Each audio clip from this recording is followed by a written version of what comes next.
Hello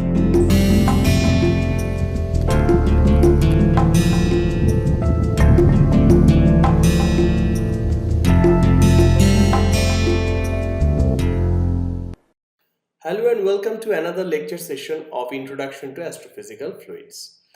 Now, we have already started discussing the plasmas, and we have already introduced some very basic concepts of plasma, how to define a plasma, how to characterize a plasma, how to describe a plasma, and we saw that as plasma is an ensemble is a system consisting of charged species, then we need actually two sets of equations. So one is for the describing the matter part, another set is to describe the electromagnetic fields, right?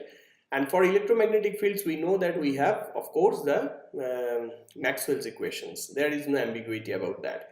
But how to describe the matter, then we have several options, and depending on the interests from case to case, sometimes we will be discussing, we will describe plasma in terms of particles, where the particle behaviors are important to explain certain phenomena. Sometimes we try to describe the plasma as a continuum, then we define a plasma fluid, okay, and sometimes we actually need the two. Then we talk about hybrid models, as I said, okay. So this really creates a very interesting structure of plasma theory, okay, and that's why this is much more vast with respect to the normal hydrodynamic theory. And also, as unlike the normal kinetic ensembles, which is made up of normal neutral gas molecules, a plasma actually consists of particles which always have long-range interaction through Coulombic interaction, which is totally absent in case of neutral gas molecules, okay. Then the analytical treatment of such a system is also non-trivial, and sometimes becomes very much complex, and sometimes even we don't know whether we can treat sufficiently the sets of equation, the systems of equation, just by analytics. Then we have to simulate, okay. So in this lecture, I will give you a very brief overview, okay, on the different type of different stages of description of a plasma. So really, there are a lot of mathematical details which I will skip, and I will just say very qualitatively how, maybe I will take help of some equations which are indispensable.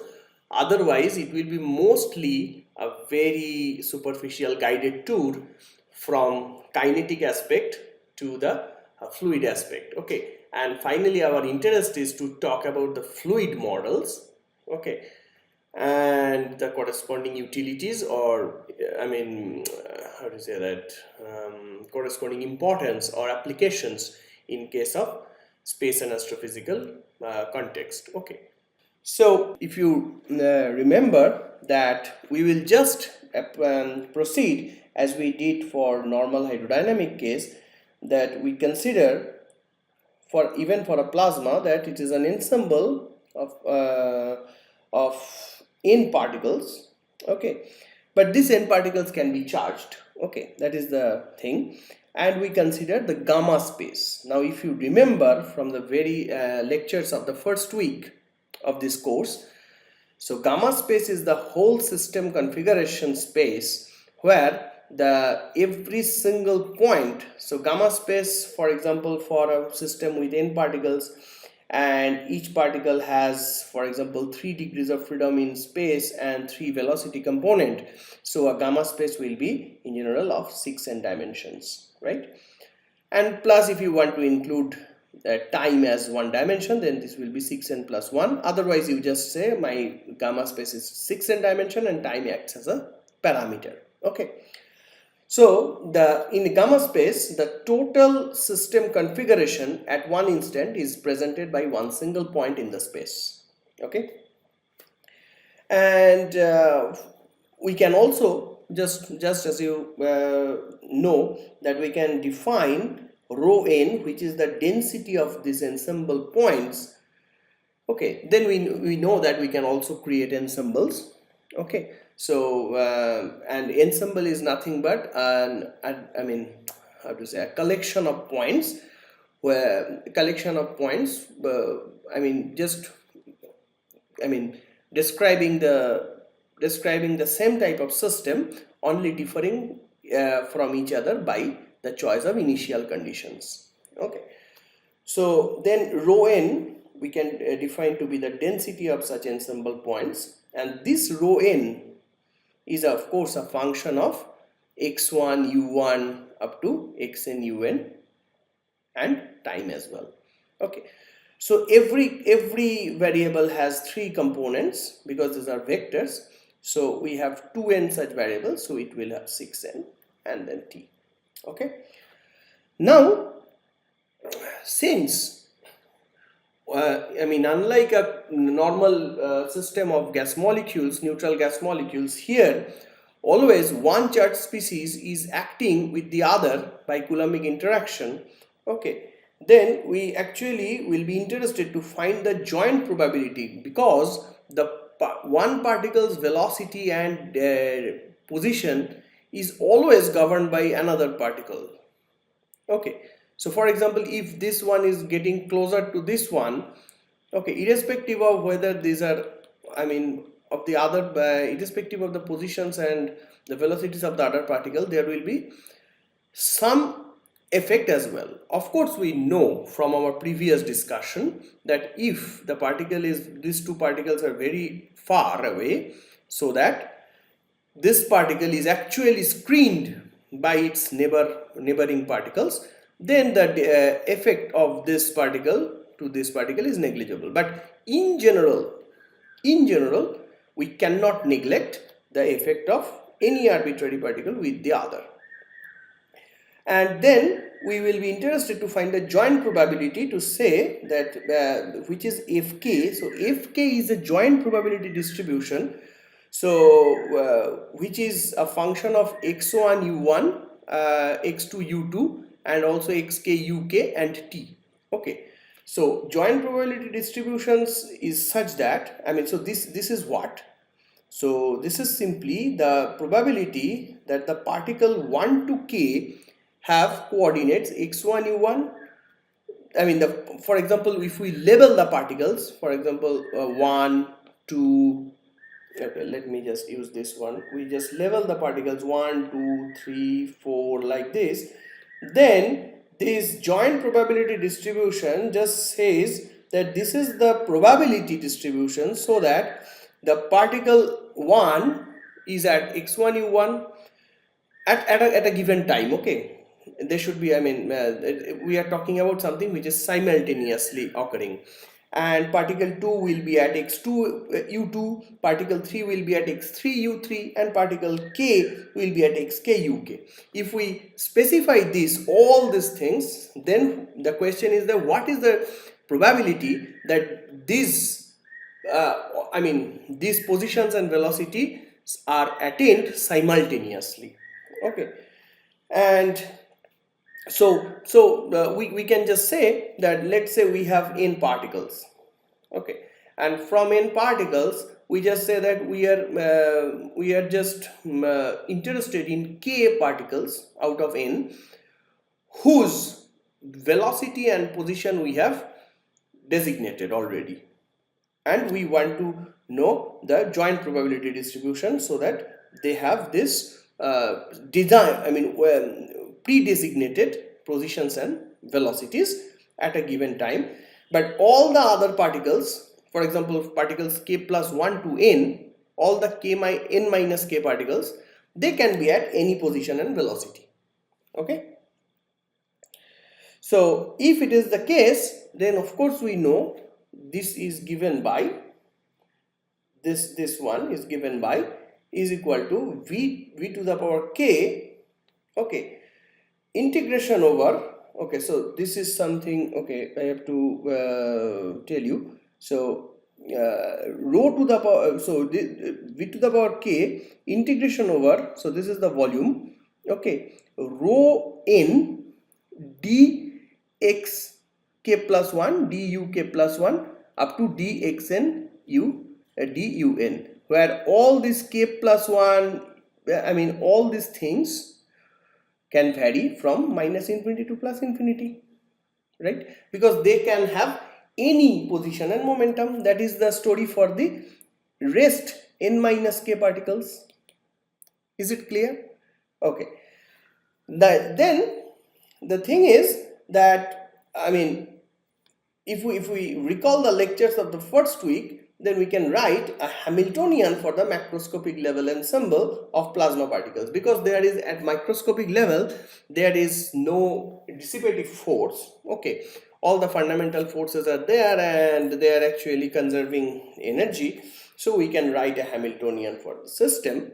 And we know that rho n, which is the density of ensemble points, this will, or rather should, satisfy Liouville's theorem. Okay, so if you now just use this one, this Liouville's theorem, okay, if you just, so let me just tell you something like this. So this is the, I mean, how to say that, so this is the density of ensemble points and this is the joint probability distribution. And if you just follow that rho n satisfied Liouville's theorem, then after integration, basically, if you really, I mean, so if you simply see that every rho can be actually attained from some probability distribution, then you can finally get the evolution equation for the joint probability distribution, I mean the joint probability distribution of k particles. Okay, just a minute.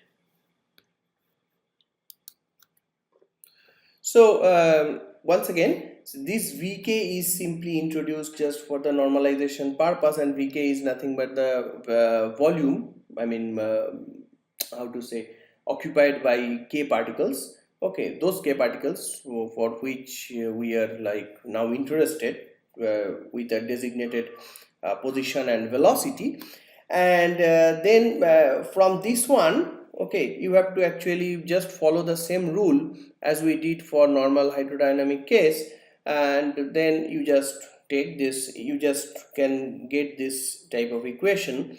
Okay, just write the Liouville's theorem with this type of expressions, okay, and then you can simply write this the equation for this fk. Now fk does not say that this is the probability distribution function for kth particle.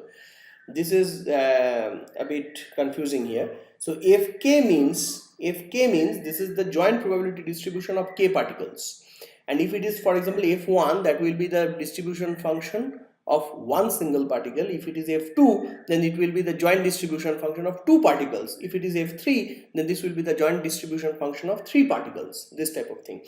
So this is quite complicated actually. I don't want to I mean enter into the details of this. So if you are interested, you can just search search in any book, any standard book of plasma physics. Okay, and so you see that delta or statistical mechanics, that is also I mean a good choice. Okay, but that book should contain the statistical mechanics of plasma.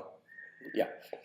Now you see, finally we have an evolution equation for fk, and where you can see that this is nothing but the equation where you have this ur dot nabla xr of xk. This is the space variation, of course, and this is the convective type of term, and this is the term which comes from its gradient in the velocity space. Okay, and here you can actually, all of them should be vectors.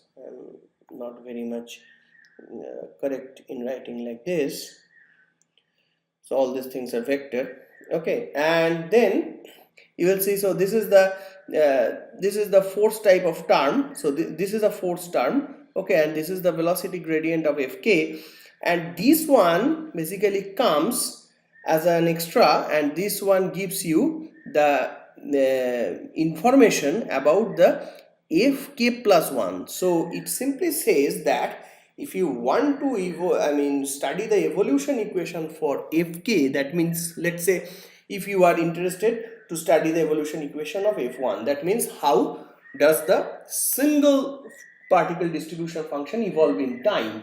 Okay, then you have to know about the information about f2, for example. That means that means at least the functional form of 2-point joint probability distribution.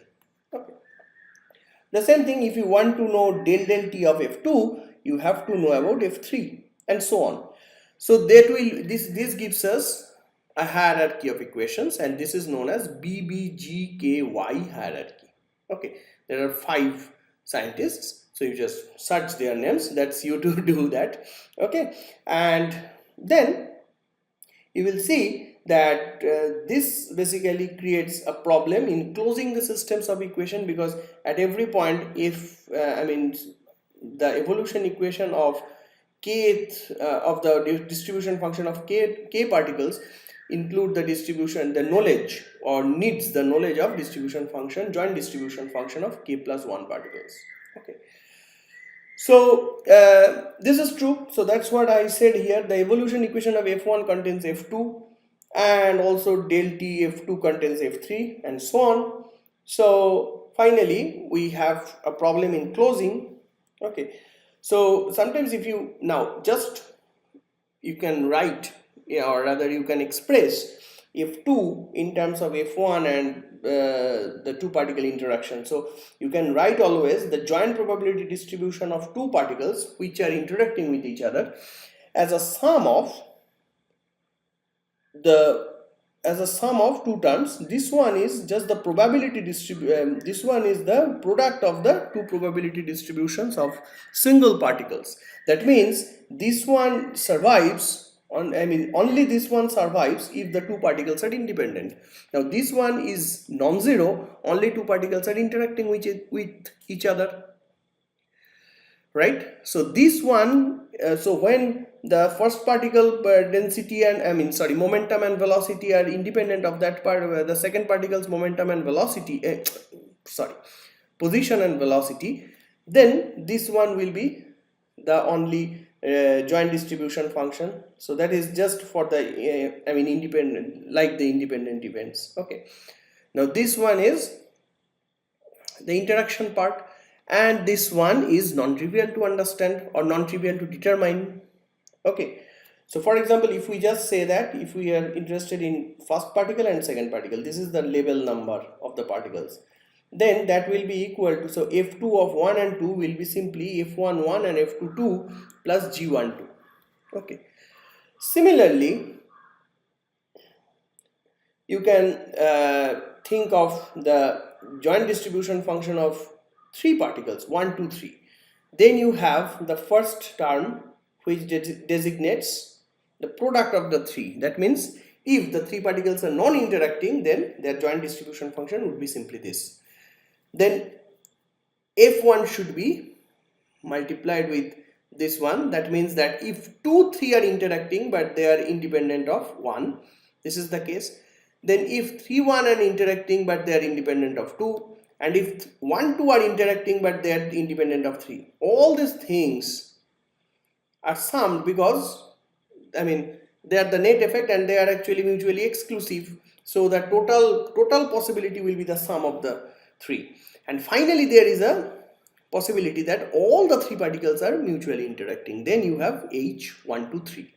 Okay, so of course if there is no interaction, we have G and H 0. So this 0, this 0, this 0, this 0. So only this term will survive. And in such case, you know that the equation for the kinetic equation which we should obtain is nothing but something similar to Vlasov's equation. Okay, but there is a physics problem. That is, Vlasov equation is only valid for collisionless systems, but for collisionless systems we know that in principle fluid equations cannot be derived, because collisionless systems in principle should not relax towards a Maxwellian distribution, right? Although you can always derive the moment equations, but you cannot close the equations. That is the problem. Okay, that's why finally a dynamical theory for the continuum is impossible to write in theory. But if a plasma is in thermodynamic equilibrium, then actually one can find this F1, that the single particle distribution is like this, and G, at least the two particle interaction function, is given by this. So it is, again, it's a simplified thing, and which says that this is not very much different from their individual products, but it's just modulated or multiplied by this factor of this screening effect. So this is nothing but a screening effect factor of due to Coulomb's interaction. Okay. So and from here you can actually see that if x2 minus x1 is very, very large than lambda d, finally this term is actually negligibly small, thereby just making this term negligibly small. Okay. So in practice, for the case where we are talking about collisionless systems, we can simply neglecting G12, and we can write the kinetic equation, which is del F1 del T. So F1, once again, this simply designates that this is the distribution function of one particle. Okay, del F1 del T plus U1 dot nabla x1 F1 plus F by M dot nabla U1 F1 is equal to 0. Okay. So this is the Vlasov's equation. Now we also know that a Vlasov's equation does not reduces to a plasma in thermal equilibrium. That means it never leads to a Maxwellian in principle. But we have a good news. If we consider a spatially homogeneous plasma, then it is actually still possible to solve for F1, that means the single particle distribution function, even after including G. And one then gets F1 as a function of U1 and T. Although this F is not necessarily Maxwellian. I am just writing this. Not necessarily Maxwellian. Okay. But in large times, this will tend towards a Maxwellian distribution. And this equation, when we are talking about a spatially homogeneous plasma, the corresponding evolution equation for the single particle distribution function is known as Leonard-Balescu equation. It was derived by Leonard and Balescu both in the year of 1960. Okay, and this one basically relaxes toward Maxwellian. So that was the thing, that even for a system, okay, which is not really collisionless, which is collisional, we can actually still do something very easy, like we do in case of a Vlasov's equation. That means we can directly start from the very beginning with a only velocity dependent single particle distribution function, and it actually tends towards Maxwellian, but then we have to use Leonard-Balescu equation. And this is a special case of Fokker-Planck equation.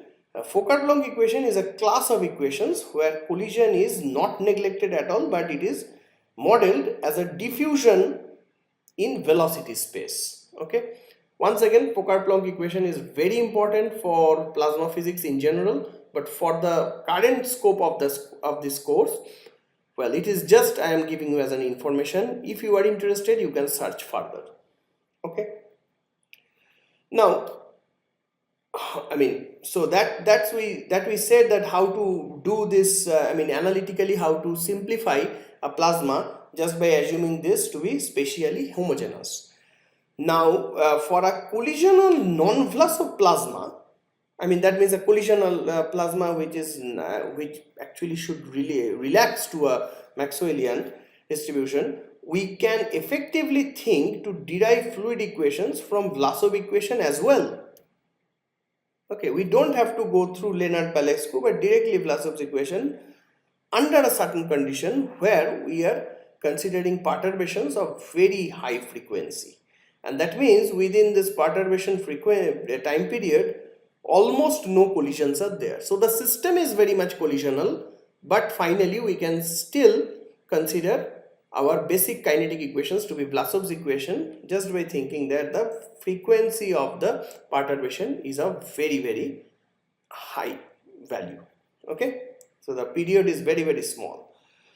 Now, since the plasma is consisting of singly charged ions and electrons, of course in principle plus neutrals, but they are these two charged species, we can actually derive separate fluid equations for both. Actually for plasma, for ion you have single fluid evolution equation as Fi, for electron you have Fe, like this. Okay, so I'm just writing in case you forget, Fi, Fe, like this. And then that leads us to the obtention of two fluid model of plasma. Okay, now we have finally to integrate to get the macroscopic equations, okay, for each species. This equation, of course, corresponding to several different order of moments of velocity. And then this is the traditional prescription for obtaining macroscopic equations. But the question is that practically we need equations where we can perturb the system with any arbitrary frequency. The frequency can be low actually. Okay, then how to do that? Then we cannot use Vlasov's equation. So in order to derive fluid equations for low frequency perturbations, in principle we have to take the effect of collisions. But once again, analytically, handling the collision is a matter of, it's not a matter of joke. Okay, so we do it for the time being heuristically, and we simply say that we are no longer considering particle to particle collision effects. Okay,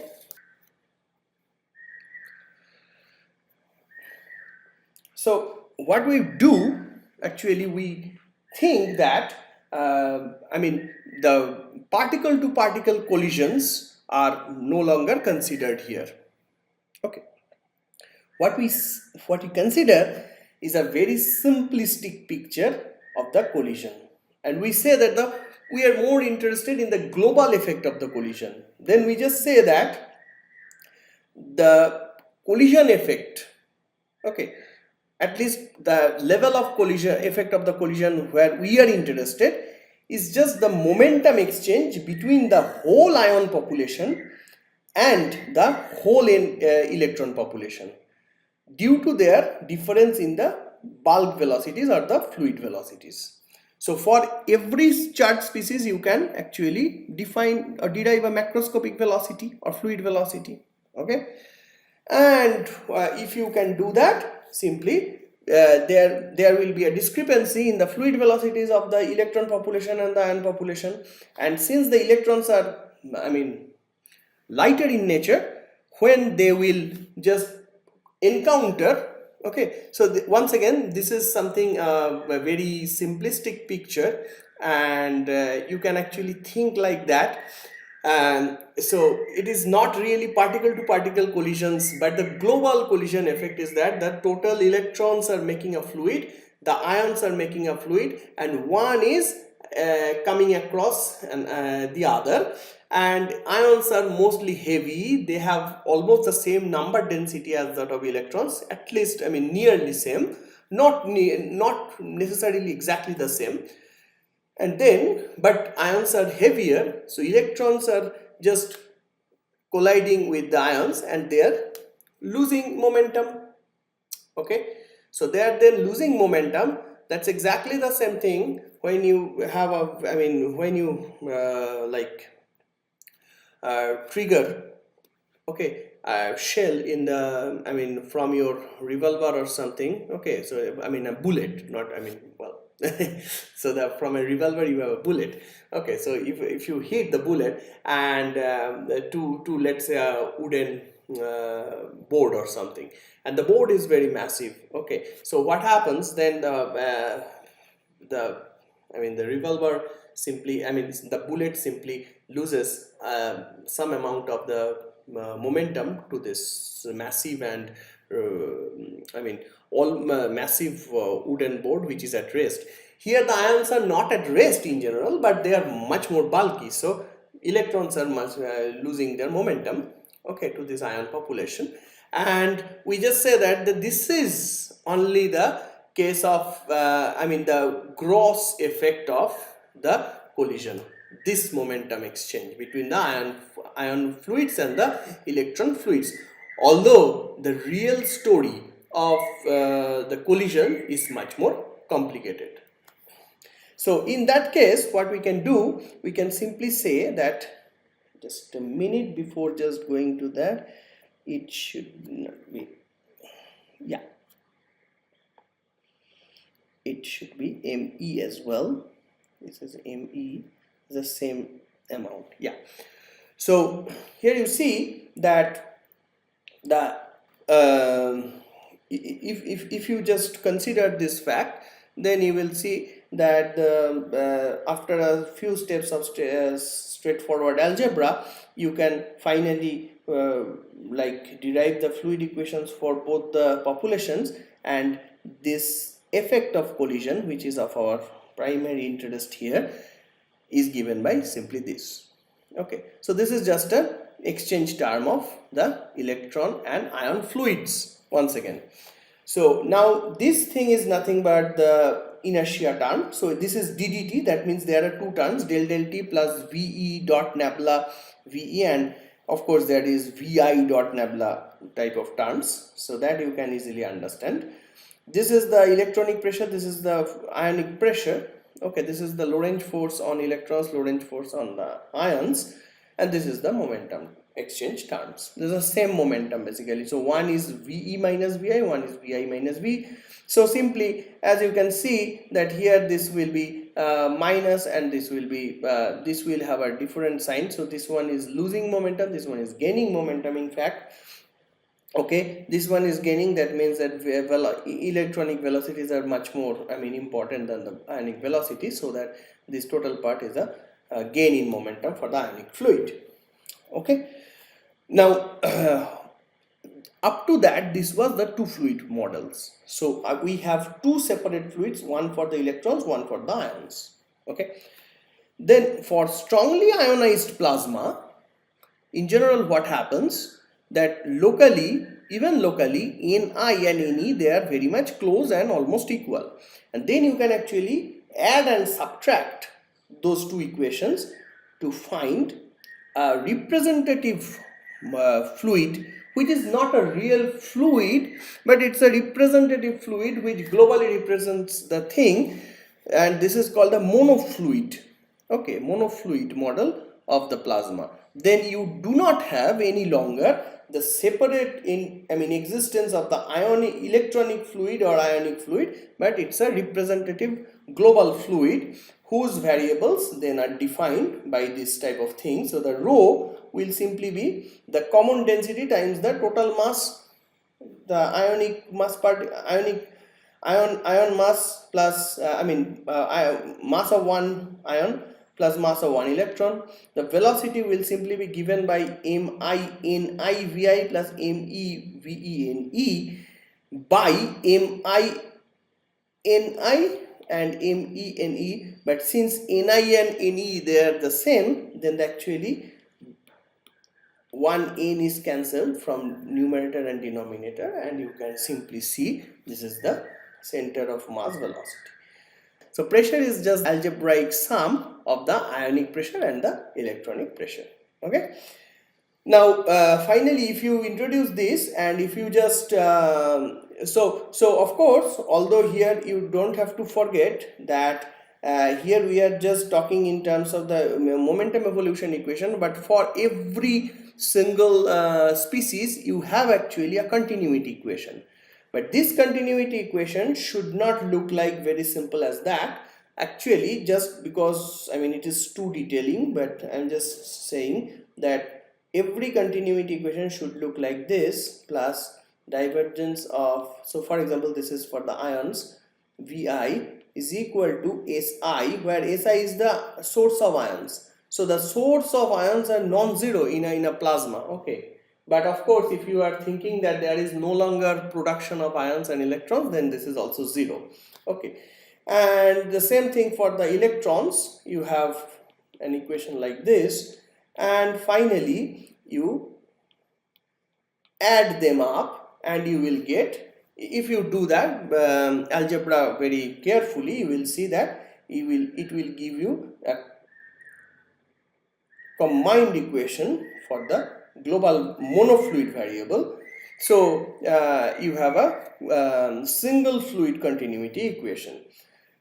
In the same way, if you add these two equations, you will get the momentum evolution equation for the resultant fluid, which has rho times del V del T plus V dot nabla V, once again V is the monofluid velocity, is equal to minus gradient of P plus J cross B. Now J is the current density, which is nothing but Ne Vi minus Ve, okay, cross B, okay, plus mu times nabla square V plus this, I mean, of course there should be a rho, I forgot to write the rho, okay.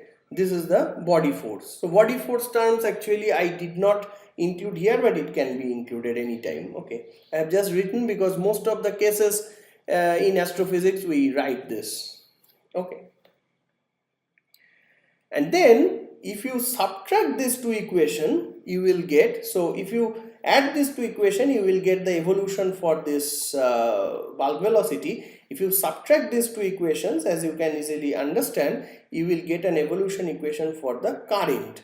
And actually there will be, so this is known as generalized Ohm's law.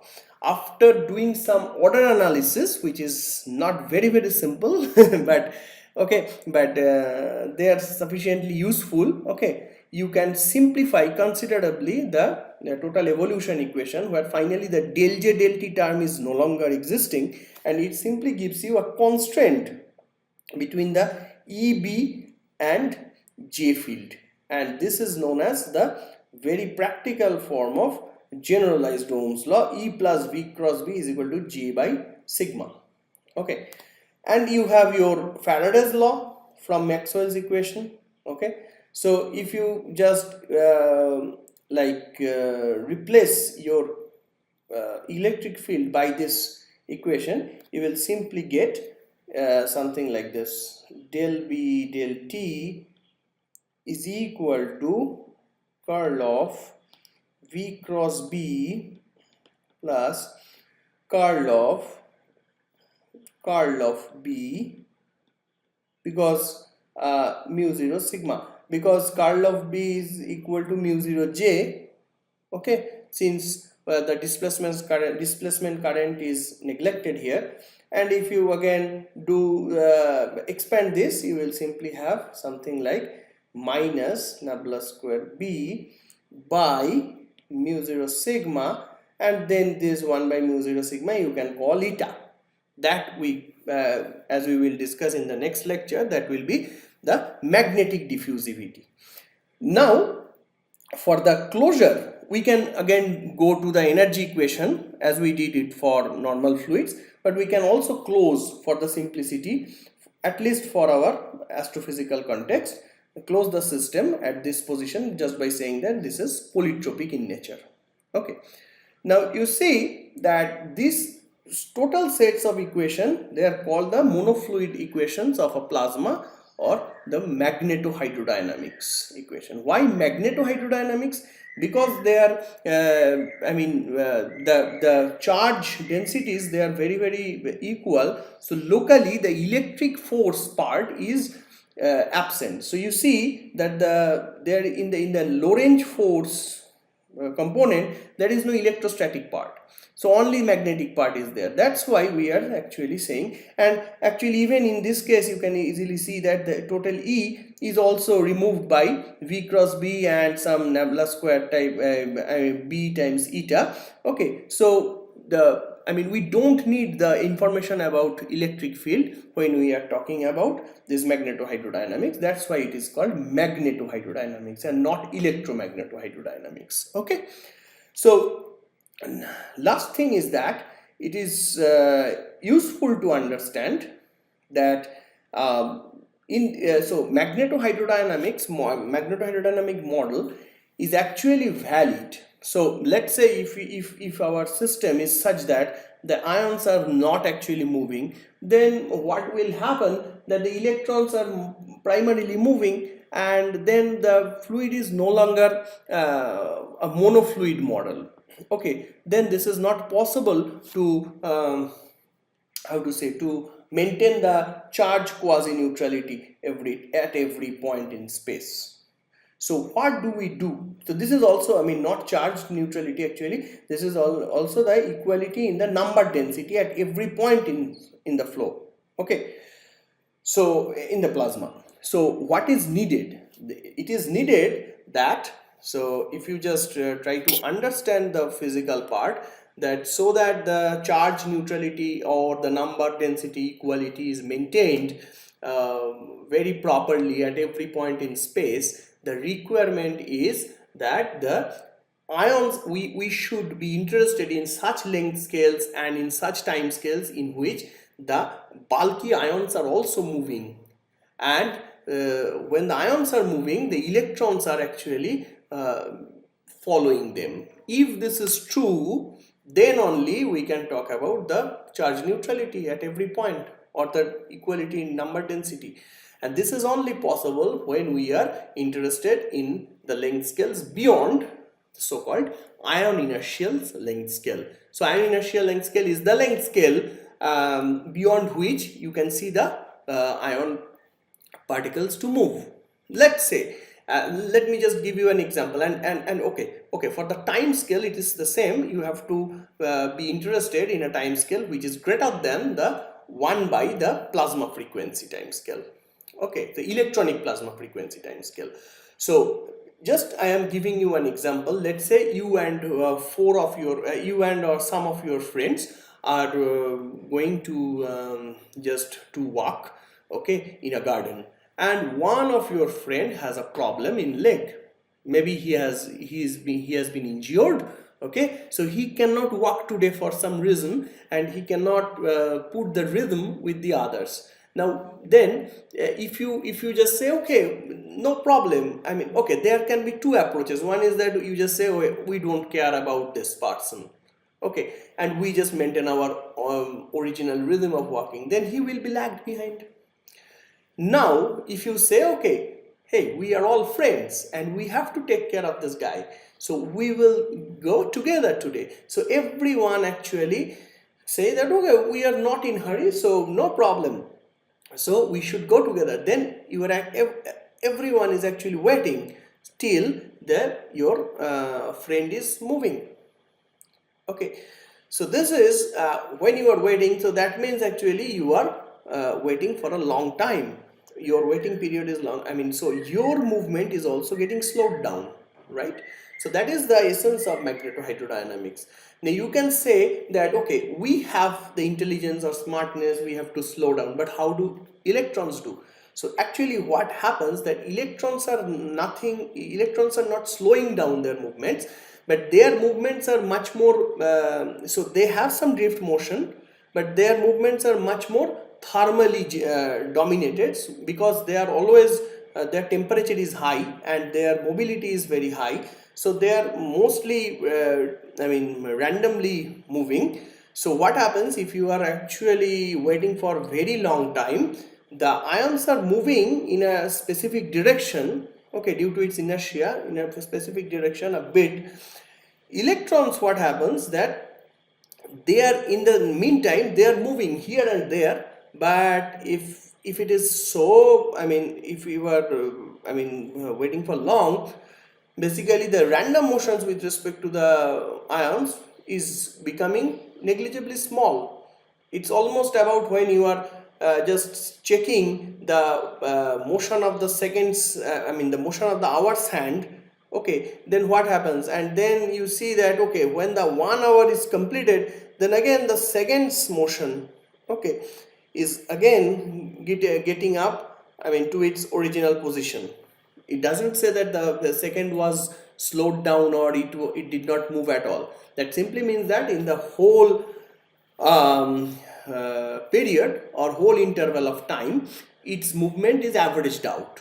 Okay, then what happens, that the total picture gives us that the bulky electrons, they are just bulky ions, they are just moving slowly, and electrons are, because their random motions are averaged out, they are simply following the ions as a background. Okay, and that's exactly the picture of magnetohydrodynamics. Okay, and if you can imagine that picture, then you are all set for studying magnetohydrodynamics. Okay, so this is an estimate of the ion inertial length scale. Okay, and this is the time scale, which is 1 by FPI. I said maybe electron time, but it should not be electron time, it should be ionic plasma frequency, sorry, because ionic plasma frequency is greater. Yeah, so what happens? Yeah, so this one is given by the sound, the light speed by the ionic plasma frequency. Okay, and the time is of course 1 by FPI, or you can write 1 by omega pi. This is not much different. You can also use here C by FPI. That is just an order. They are of the same order, so that's not, does not change things drastically. So the thing is that so magnetohydrodynamics or the monofluid model is valid for a plasma for under two situations. One is that the the charge neutrality or the equality in number densities, they are followed or they are obeyed at every point. Okay, and for that what happens, that we have to choose length scales and time scales which are very long.